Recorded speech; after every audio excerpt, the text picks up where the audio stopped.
Hi everybody, and welcome back to Language and Communication with me, Dr. Josh Redstone.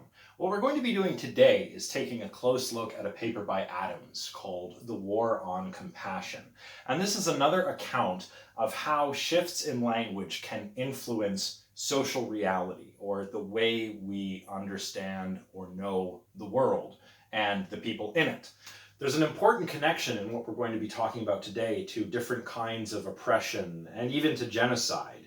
And Adams herself discusses genocide in particular in this paper and shows us how something seemingly innocuous, like distinctions between noun types, can actually have an impact at the macro level of society and culture, if you like. That is, they can have an impact in terms of law, policy, war, cultural practices, who we see as friends, who we see as enemies, who we see as human beings, and who we see as non-human. Or even who we see as beings as opposed to just stuff, right? So, what we're going to be talking about centers very much around dehumanization and de-individualization, and ideas that Adams calls massification and the absent referent. I'll explain all of these terms as we go, but all of this is about explaining how linguistic framing contributes to these atrocities and oppressions. So, we'll also talk a little bit about how language shapes what we care about, why we care about it, and how it also reveals what we care about and why. So it can be tough if you haven't studied this kind of material before to try and wrap your head around the many, many atrocities that have been committed throughout human history. Just to take a couple of examples from the reading, I'm talking about things like the Holocaust in Europe, or the genocide in Rwanda, right?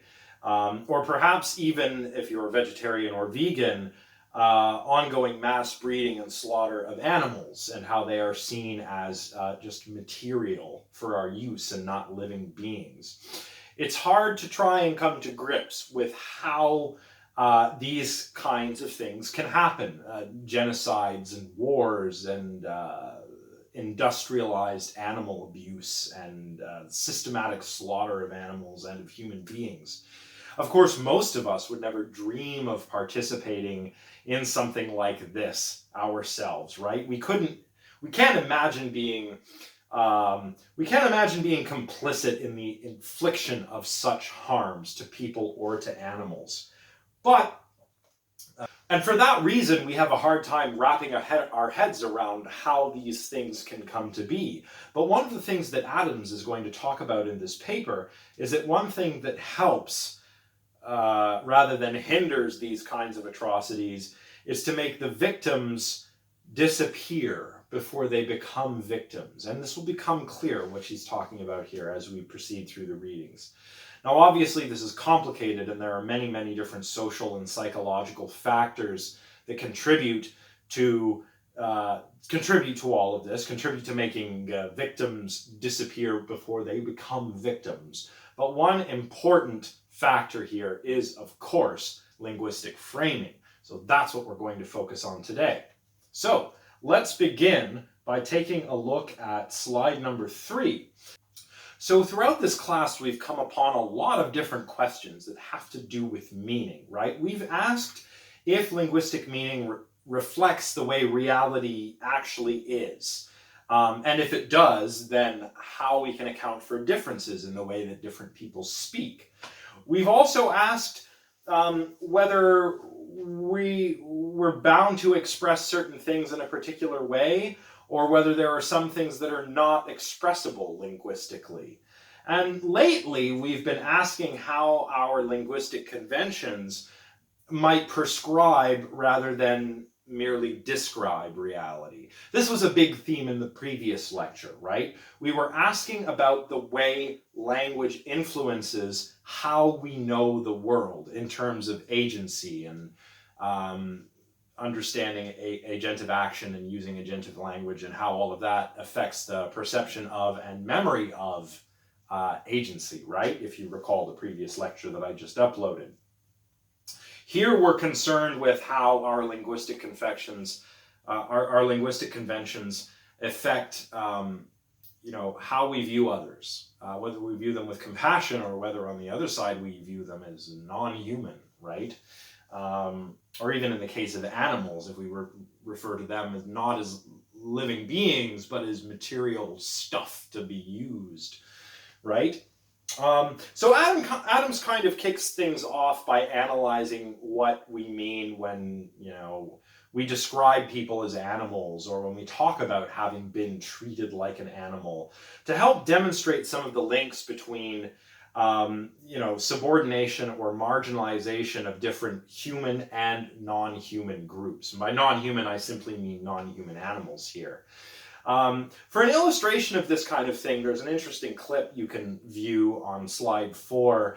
I'll upload a link to it here. But it's a scene from the film The Elephant Man, a scene where our titular character is being pursued in a train station by an angry mob, and he's not being seen as a human being by the angry mob until he starts yelling, "I am not an animal, I am not an animal." And this serves to humanize him in the eyes of this angry group of people that were previously subordinating him, right? Treating him like an animal. So that's a good example. And we often see, this is probably the go-to example for this kind of thing. Example of being treated like an animal is an example of subordinating or othering or dehumanizing a human being. This is the kind of thing that Adams is talking about here. So what does being treated like an animal mean? Well, it means being treated as an object rather than as a subject, right?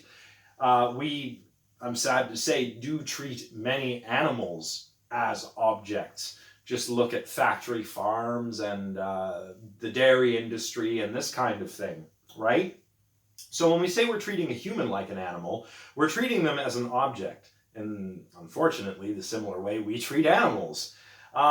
We also maybe mean treating somebody for what they are, what one is, rather than what one does, right? If you view a person or a group of people as animals, as vermin, say, you don't treat them on the basis of their actions or their beliefs, but on the basis that they are other than you. Non-human, subhuman, vermin, something like that, right? And it also means that we're treating you utterly different and, of course, lower than human, which follows from what I just said. We see examples of this kind of discussion nowadays from the Trump administration in the United States, especially concerning immigrants. We often see the president and those in his administration other or dehumanize immigrants by calling them criminals or terrorists or bad dudes or nasty women. This is a form of othering or subordinating, right? That unfortunately we do see a lot of in the present political climate. And if you can think of another example of this kind of thing, let me know in the comments. Make sure to do so sensitively, though, because we are talking about the ways in which we subordinate or dehumanize or other human beings, but we are talking about human beings here. So it is very important that we can talk about how this comes to happen while respecting the people that we are talking about. So if you decide to leave a comment, just keep that in mind. So, what does it take to get us to care about this sort of thing? What does it take to get us to care about cases where vast numbers of people are suffering incomprehensible harm? What do we do when we're faced with this? Well, perhaps an easier question to ask is, what kind of situations do you find it easiest to empathize or show compassion for people who are going through harms or suffering? It may be that the situation involves an individual or set of individuals with whom you identify, right? So perhaps you identify and feel compassion for a close friend who failed her exam because she's preoccupied and worried about an ailing family member, right? And perhaps you've been in a similar situation and you feel compassion for her. Or you could imagine a sibling who feels alienated because perhaps due to her looks or perhaps due to a disability. You can perceive the unfairness of that situation when it comes to, the individual scale, and you can come to empathize with somebody. But it's even easier to do this if you see that you have something in common with that person, right? So in these cases where we're dealing with unfair situations or disadvantaged people, it's easy to empathize. And even in the cases where a certain group of people are suffering or are at a disadvantage, it can be very easy to feel compassion for them, to sympathize with them, if you have something in common with them. Now, what about those situations in which you tend to be indifferent, even though you know that there is great suffering involved, right? What is it that makes you less prone to experiencing compassion here? Or alternatively, what would move you to compassion here? Well, Adams thinks that there are a couple of important conditions that need to be fulfilled for us to care about suffering and harm. Most of us would probably agree with this idea of the just world hypothesis. The just world hypothesis says that suffering is usually the result of wrongdoing. And we can blame or punish people for what they do. So if they do something wrong, that's fine. But we should not punish people for how they are, right? And when we encounter situations that run counter to this, we get a kind of cognitive dissonance going on, which is not pleasant and which we want to alleviate. An easy case to explain here, according to the just world hypothesis, is when suffering happens to some people who have clearly done something to deserve it, like the bad guy gets his comeuppance, so to speak, right? You probably don't feel any sympathy for the Nazi leadership that was tried and, most of them were jailed and or executed after the Second World War. You probably don't feel much sympathy for them because it is acknowledged that they did something wrong, namely commit genocide against the Jews and the Roma people and many other groups. Now, things get less clear-cut when suffering comes upon those who haven't done something to deserve it, right? Maybe some group of people or an individual is suffering, but they haven't done anything that we would consider to be wrong. They haven't done anything bad. And when we see people like this suffering on a large scale, it's very difficult to handle, right? Now imagine further that the suffering is suffering that has come about naturally. It's not the result of human action, but perhaps it's just the result of a famine or disease or something like that. Perhaps it's the result of something like what Kant might have called a natural evil, right? Now, it's common to hear that it's difficult to handle suffering on this scale because of the numbers, but that can't be it, right? It's only difficult to handle if at first we can see the suffering and the harm of these people as real, if we can see them as people like us. Now, sometimes I suppose the reason why people aren't moved to care so much is just because they want to get rid of this dissonance, right? They agree that suffering is wrong, and if millions of people are suffering around the world, there's a tension there if you hang on to those two beliefs at the same time. So you have to get rid of one of them. Not get rid of it, but perhaps pay less attention to it. So perhaps you pay less attention to the suffering of millions of people. But how does this come to happen? Adams thinks there are two intertwined cognitive processes going on here that are reflected in and facilitated by our language. And she calls these massification and objectification. So we'll take a look at each of these in turn now.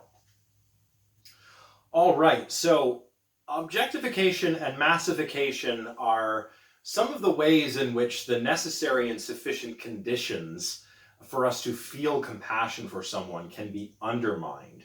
So we'll talk about objectification first. And we'll talk about objectification in the sense of de-individualizing, or viewing people as stuff rather than people. Now, Adams says that for suffering and harm to be real and to be viewed as wrong or unacceptable to us, the victims the victims of the suffering, I mean, need to have individuality and agency.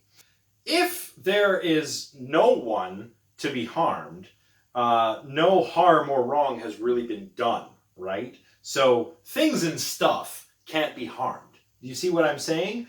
And beyond being dehumanized, all victims of genocides, the Holocaust, the Rwandan genocide, and many other unfortunate examples through history, are not only stripped of their humanity, but also their individuality, in the sense that they are stripped of agency and individuality via language, right?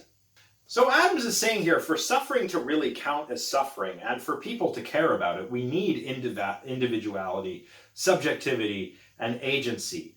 And again, this is affirmed or denied according to the kind of language we use. If language is a mirror of reality, then our words and our attitudes will mutually reinforce and influence one another. So what is required to preclude the possibility of caring about suffering?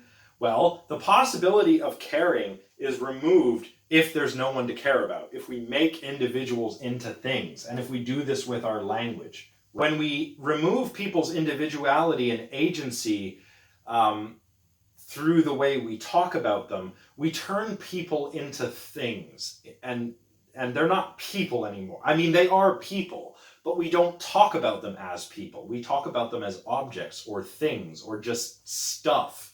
And that means that we no longer have reason to care about them. Our language no longer reflects reasons we ought to hold for caring about their suffering, right? I mean, I guess you could say harm can only be done to somebody, or I guess you could say harm can only be done when it's done to someone. If it's done to a non-human, to an animal, to vermin, to insects, to material stuff, it's not harm anymore, right?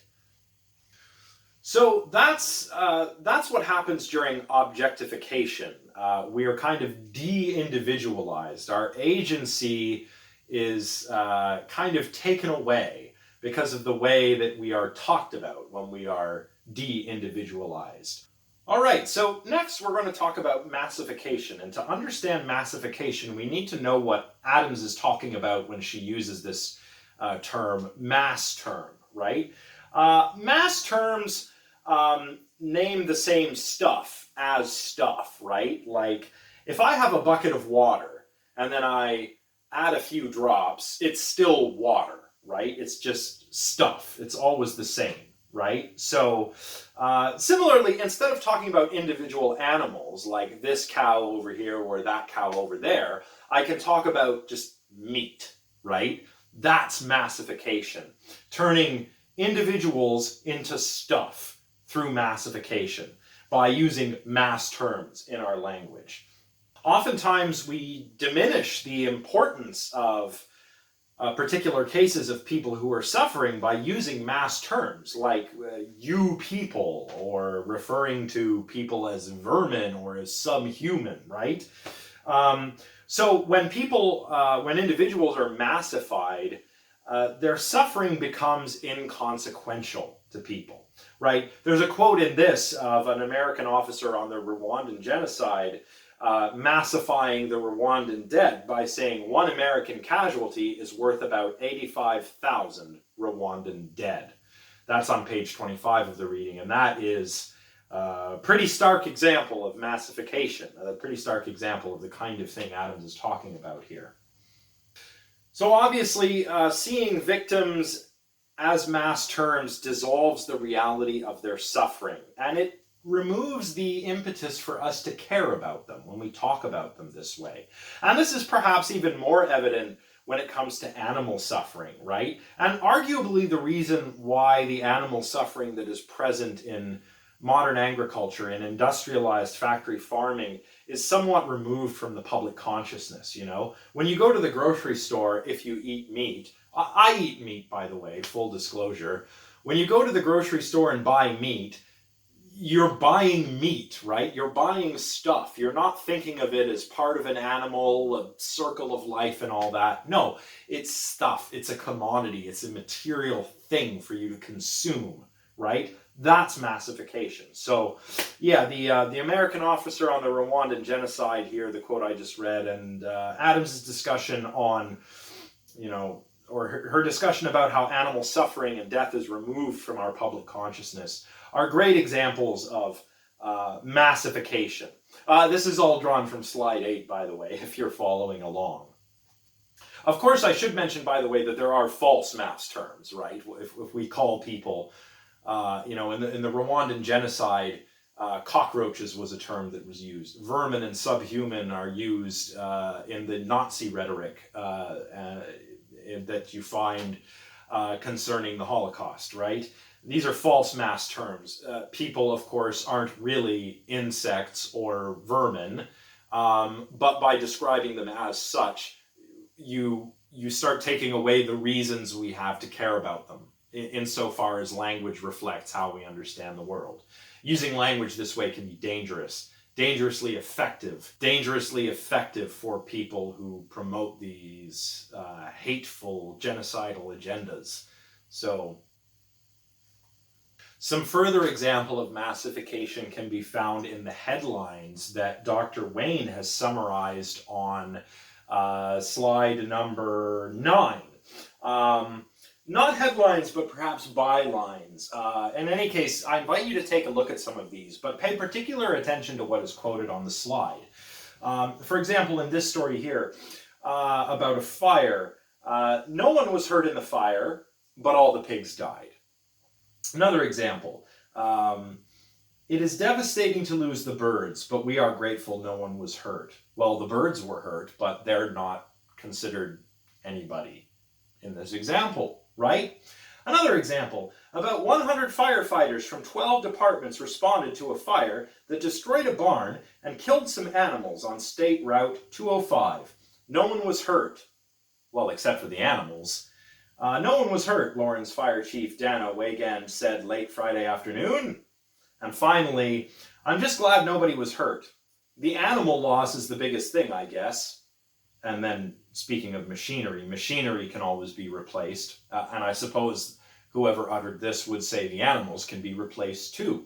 Although if this was your pet that you were talking about, rather than a farm animal, I suspect you would feel differently about that. So, these are examples of massification. And Adams is focusing on these to highlight how our linguistic depictions of animals kind of blinds us or makes us not care or takes away our reason to care about their suffering and death. But Adams also thinks this process of massification, and of course the process of objectification too, these two processes, are in fact widespread amongst a variety of populations, and that it is kind of a pervasive form or a pervasive method of diminishment or denigration that groups use against one another, very unfortunately. Now we're moving on to the flip side of things, where, disturbingly enough, the people who practice massification, that is, the people who massify animals or other groups, are actually perceived and represented as more valuable or more advanced or more legitimately powerful. Right? So, I mean, what I'm saying here and what Adams is saying here is that we categorize individuals into hierarchies, right? Sometimes we do this to remove their individuality, though, right? This was a very disturbing theme in the scientific racism of the 19th and early 20th century, where people of color would be described as beast-like or non-human-like. Women would also be described as passive or docile, as opposed to men who were active and strong. So in this way, language demonstrates a very strong association between an individual's value or a group's value and their practice of massifying and dominating, right? So cultures that hunted and farmed animals are seen as more advanced than cultures who tilled fields and gathered fruits and nuts for consumption, right? You know, the farming communities and the cities in human history, all the way back to the agricultural revolution, are what we tend to talk about when we talk about civilization. The hill people, the natives, the aboriginals who live outside of the cities, in the mountains or in the fields, are less advanced, less civilized in this kind of discourse. Note, I am not actually claiming that people who live hunter-gatherer lifestyles are less than industrialized people who live in industrial settings or industrialized or advanced communities. What I am saying, though, is unfortunately, this is how these people are talked about. And the result is due to massification and objectification and hierarchicalizing human beings. And it's the people that create these hierarchies, the people that do this massification and the objectification that are the powerful people, right? Now, massifying terminology seems to be processed automatically by people, and it seems more like, for that reason, conventional implicature rather than conversational implicature. And this is important because what conventional implicature does is, you know, present a picture of reality. It presents an ontology. Now, of course, in conventional implicature, the implied meanings of certain words and terms are too strong or too foundational to be just contextual in the way that conversational implicature is. So, discussion using conventional implicature as, say, immigrants as animals who drop their babies, this is an example quoted from Adams, is an example of a conventional implicature that, you know, paints or prescribes this picture of reality, right? Now, Adams's paper is called The War on Compassion, but she borrows this idea from Jacques Derrida, of all sources.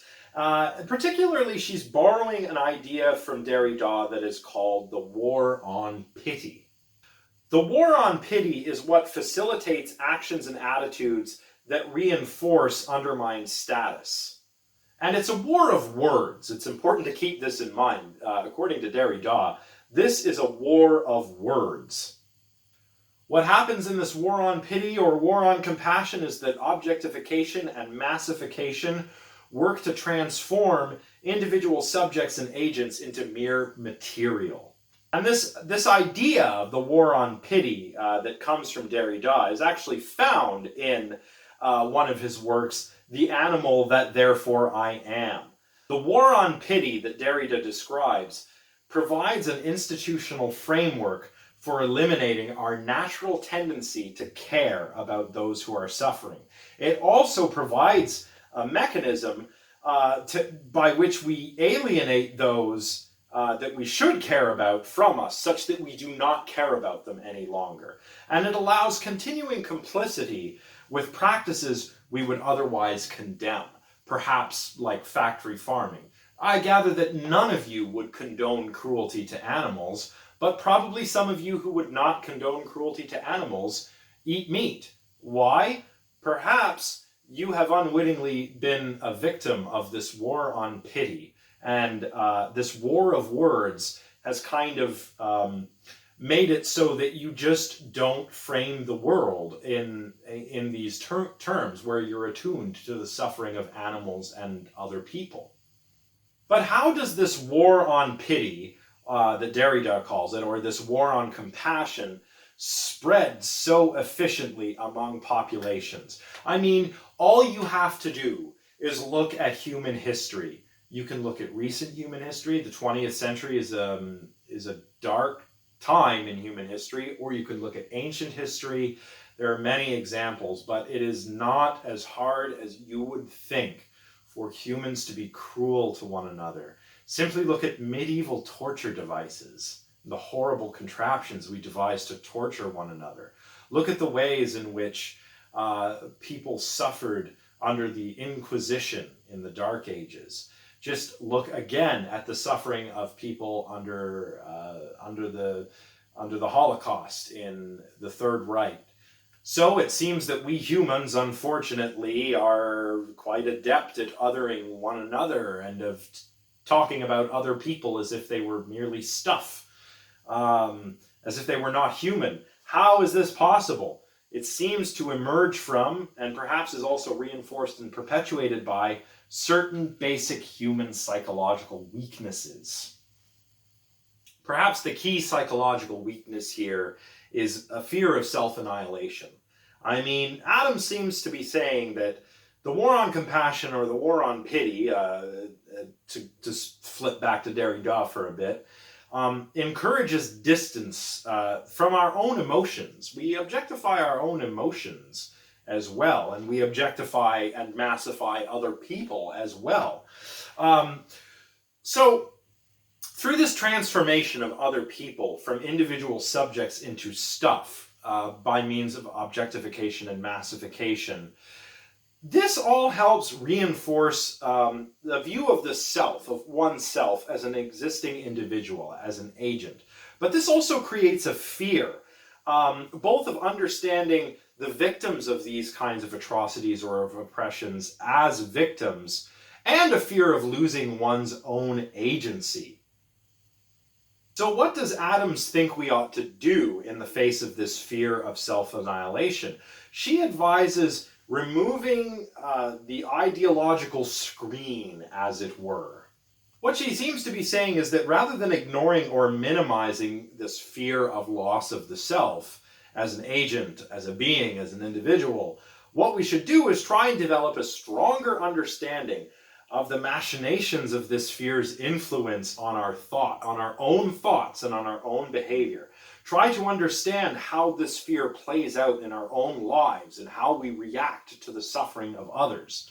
And also, perhaps most importantly, by being more attentive to the patterns in our linguistic behavior, the patterns, the way that objectification or massification creeps into our language.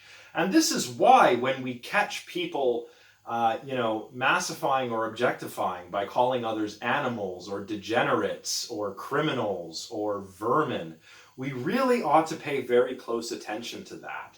It is an alarm bell.